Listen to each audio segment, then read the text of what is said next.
Welcome to another edition of Frankly Franklin. This is Henry Stone. We enjoy talking about changes in the Franklin-Simpson community over the past few years. Our guest this morning, or today, is Jim Davis. Since 1957, I doubt if there is anyone in Franklin who has been involved in more changes in this community than Jim. Jim, of course, you came here, I believe, in 1957 with Southern States Cooperative here. I believe you were there about 5 years, then went with First Federal Savings and Loan. Certainly been involved in the community from band boosters to quarterback club to Chamber of Commerce to industrial board to extension service chairperson. Remember the Rotary Club, Lions Club, and I could keep going on, but we only have 30 minutes here. So Jim, we appreciate your taking time to talk with us. Thank you, Henry. Let's start back in 1957 when you came here with Southern States. What was agriculture like back in those days? Well, Henry, I came from Owen County, which is in the northern section of the Eden, what's called the Eden Hills. That's a section of hills that surround the inner bluegrass, between the inner and outer bluegrass. And our agriculture was primarily tobacco and cattle, small dairies, and beef cattle. And at one time, sheep. There were two of the outstanding herds of sheep in the Southdown sheep in the United States located in Owen County. When I came to Simpson County, I thought I was in paradise because everyone had at least two livestock enterprises, and they grew corn, and of course there was 3 different kinds of tobacco in parts of the county, but most all farms had some tobacco, and grain, small grain, and a lot of seed was produced in Simpson County then, Lespedeza seed and fescue seed. The farmer had a much better cash flow because he had something to sell every month or two, and I remember one small farmer that told me that he planned to have something to sell every 2 weeks to give him a cash flow. He either had a hog or a calf or something that he would sell every couple of weeks and gave him a constant cash flow. Where I came from, everyone was pretty much dependent on, unless they had a small dairy, they were pretty much dependent on tobacco and on the merchants to carry them from one crop to the other. So I thought I had really come to paradise when I came to Simpson County from an agricultural standpoint. Jim, when did you start seeing changes in agriculture in Simpson County, and what was the cause? Henry, I guess probably the big change is when people began to grow more soybeans, and because when I was with Southern States, we sold some black beans, what we call black beans, black Wilsons, for hay, but there were very few yellow soybeans sold. And I guess when people began to grow more soybeans and began to take out, I remember one farmer in particular, I think started the trend. He began to lease more land and buy more land, take out fences, and do more Midwestern style cropping. That's when I remember the change coming about in Simpson County. There were a lot of farms when you came here in 1957. Yes, sir, Henry. There were a lot of, everybody had a small farm operation, and a lot of those people worked in plant part-time, in the plants, in industry, and also farmed on a small scale. But as time went along, the small farms, as has happened all over the United States, the small farms dwindled away and became large, more commercial type enterprises. What would you say, Jim, was the ratio between agriculture and industry back in the mid to late 50s? Oh, Henry, when I first came here, I don't know how to put a ratio on it, but I can tell you that there were just two, as I remember, there were just two industries, and that was the Link Company, and which started in 1954, and Potter Brumfield, which I believe started in 56. And then shortly thereafter, the Kendall Company, I believe maybe 57 or 58, came into production. But it was still pretty much an agricultural community when I first came here. You were on the Kentucky Extension Board for many, many years. That gave you a good perspective of everything happening in agriculture in the state of Kentucky. Well, yes, Henry. I was first on. Kentucky has a unique setup with area, what they call. There was a local extension council in each county. Then there was an area extension. They call it three-tier. There was a local, an area, and then a state extension council. I was on the. I was president of the local extension council for 3 years. I believe in 1980. Let's see. 1981, 82, and 83, I believe.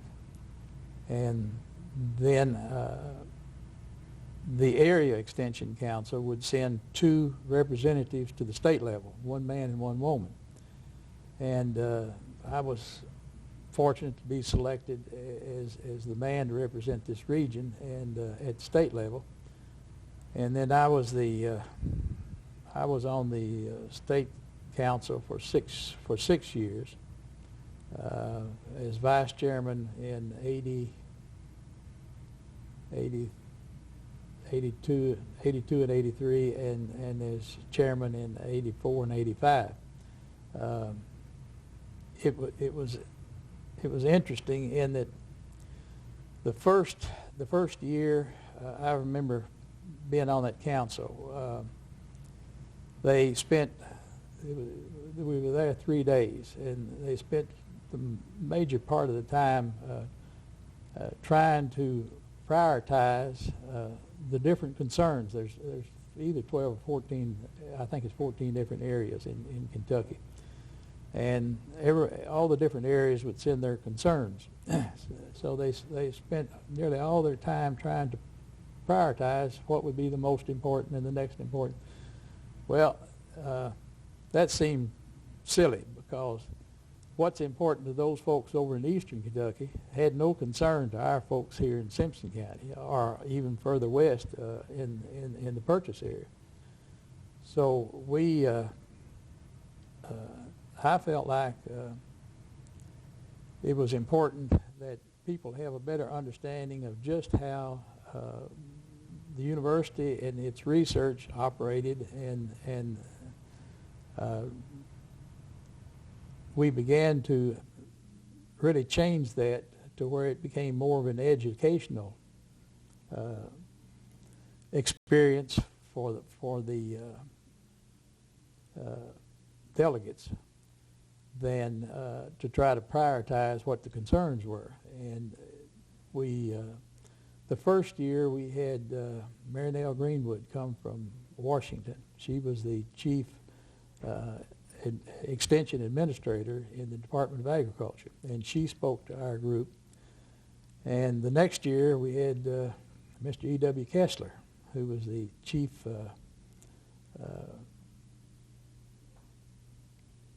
well, he worked for the Kentucky Farm Bureau. He was their chief lobbyist for the Kentucky Farm Bureau.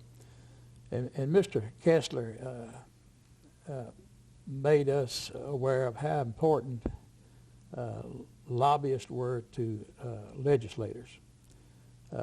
They were there.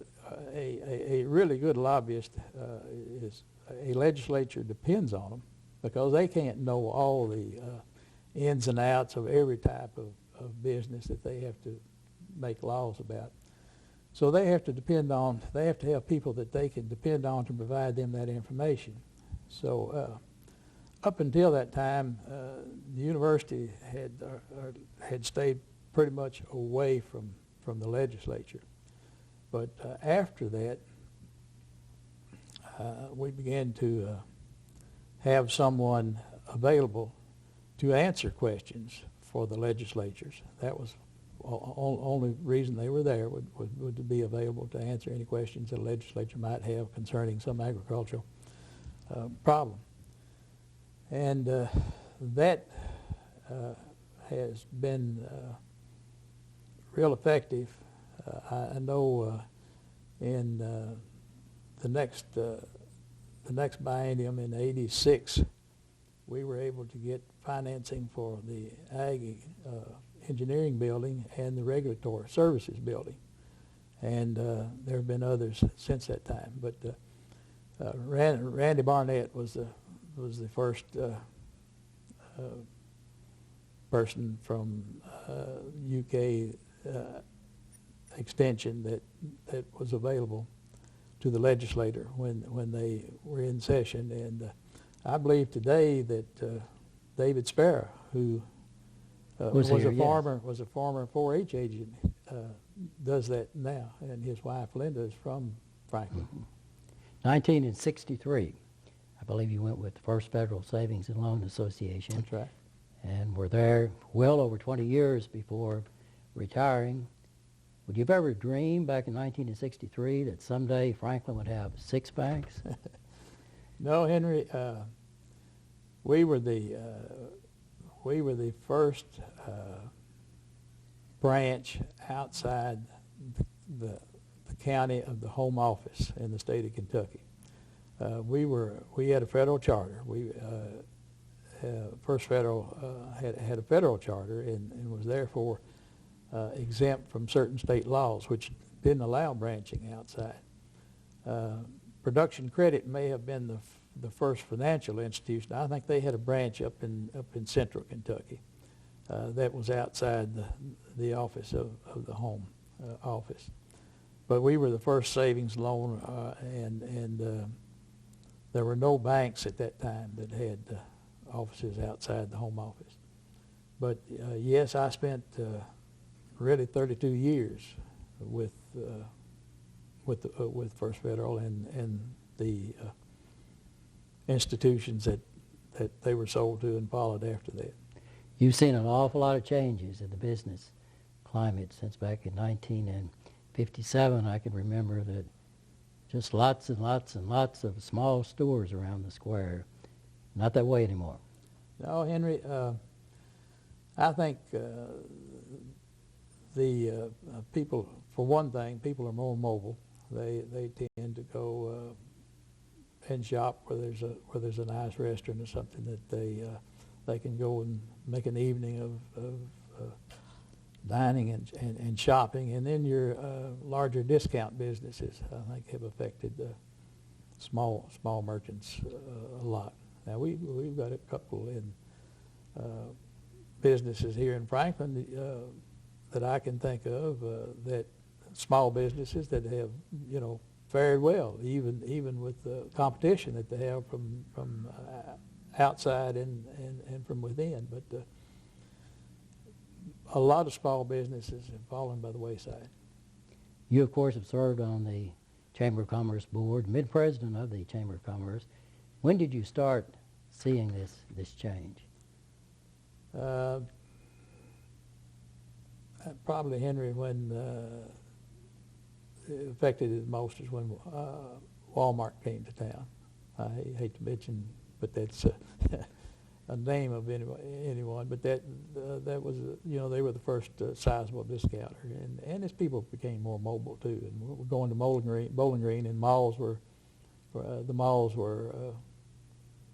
course, Bowling Green Mall was first on the south side of town, and that was convenient, and I think that had a lot to do with it. Of course, Jim, the biggest change we've seen over the years is the growth of our industrial base here in Franklin and Simpson County. Of course, you served, I think, well over 22 years or so on the industrial board here. 1957, when you came here, you mentioned, I think, Kendall, maybe Potter and Brumfield. How did you see that industrial growth climb? Well, Henry, the industrial board, as we call it, I always thought of it here as a branch of, sort of a branch of Chamber of Commerce, but actually the industrial board was incorporated, and the some of the original incorporators were Joe Blewett and there was and I'd like to just read these off because Absolutely. I think these people, a lot of people may have forgotten these folks, and they were the beginning of, they were some men that just went together and formed the industrial board, and were responsible for the first industry that came to Franklin. And they were J.M. Smith, or Blick Smith, Bethel Crow, Mr. George Duncan, Noble Lanier, Snooky Gillespie, Glenn Malone, Mr. W.L. Hatter, and Mr. Paul Massey, and Hal Patton Jr., and Robert Short, and Dr. C.M. Martin, Maxie Martin. That group operated until about, some of them passed along, and some of them got out of the industrial board. As I remember, when we came on, it became inactive, sort of inactive, and about the mid-'60s, early '60s to mid-'60s. And I remember one night they had a meeting at Simpson County Bank, and at that time I was involved with the Chamber of Commerce, and I'm having to go from memory, but it seems like to me Joe Blewett, and Joe at that time it was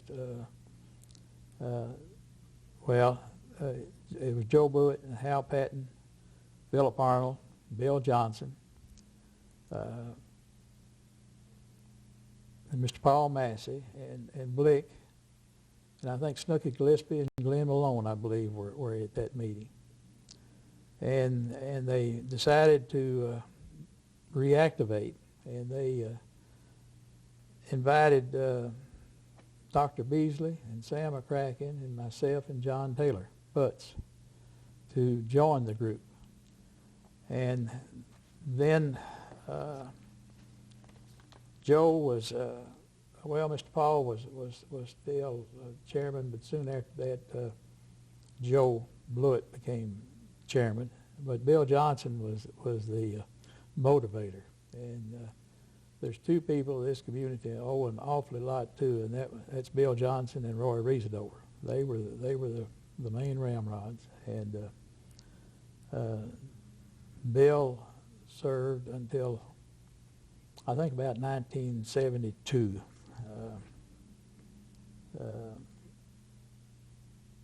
No, it was later than that. I think it was maybe up about 80. He was 82 instead of 72. Other people that came on after that, Leon Page came on in 1973, and Steve Smith came on in 75 after Blick passed along.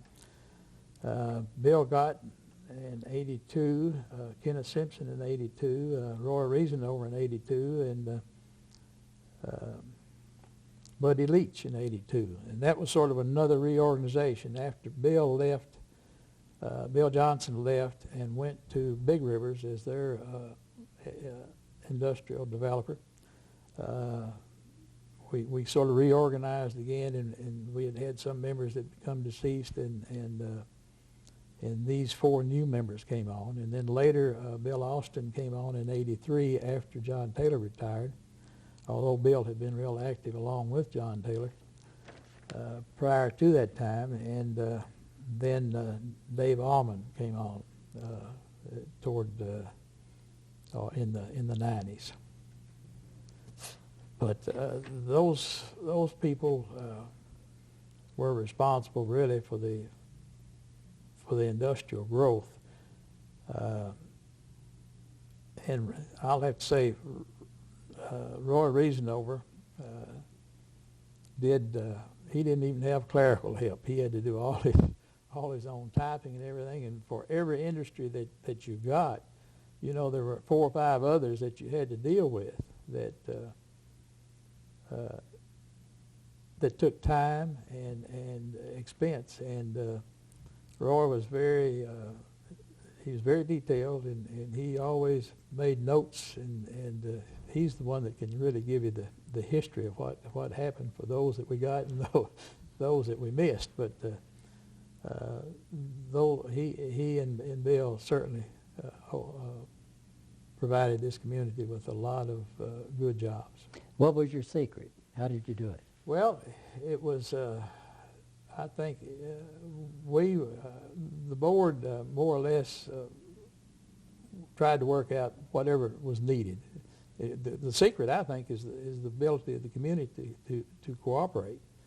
That's what the prospects were interested in. Let me give you an example. I could give you a couple examples, but one, when Anaconda American Brass, which is now out of Compu, Right. came to town, I remember the Fanis company located them here, and they let it be known right away that if anybody tried to find out who they were dogged. Because they didn't want anybody nosing around, and they were looking at us in a side over around Somerset, either Somerset or Russell Springs, somewhere in there. But one thing they needed was, they said they needed and wanted was an affluent line to Drex Creek, and they assured us that it wouldn't be anything that would pollutant to the creek, but they said they had to have that line. Well, Creed Boer and Billy Joe Boer and Joe Gomer and Miss Nancy Horn and Clarence Vance all gave a right-of-way for that affluent line for $1. And they couldn't, they just couldn't believe that. They were from up northeast, and they weren't accustomed to they weren't accustomed to people doing those type things. But that was one example. Another was when the first section of 1/8 from 31W South to North Street, not North Street, but East Cedar Street. Right. Was built. All those right-of-ways through there, as I remember, all those right-of-ways were given, with the exception of we had to buy one. There was one tract that we had to buy and relocate the man. So we did. We bought his land, relocated him, and then later sold that piece of property to I think would be where Paradise Marine is today. Well, the economy seems to have rebounded within the past few months, I guess, but for a lot of communities, it's a pretty dry spell with industrial layoffs and things just not moving very much. But not so here in Franklin. We've continued new industries, and the nice thing about our industries, Henry, most of them have all expanded either 2 or 3 times. Take, for instance, FBI. They when they came here, they talked in terms of and the original plant plus 2 expansions, and that has occurred. They have gone through that commitment. Kendall Company expanded. Nearly every industry we've had here has expanded, and those early industries, the management in those industries lived in Franklin, right, and made great contributions to our churches, to our civic organizations, and Bill Eldred, Deke Lindstrom, That's correct. Bud Hanson, the Bud list Hanson, goes on. Charlie White. Charlie White. Ray Malco, in the Link Company, Walter Absnacap. Right.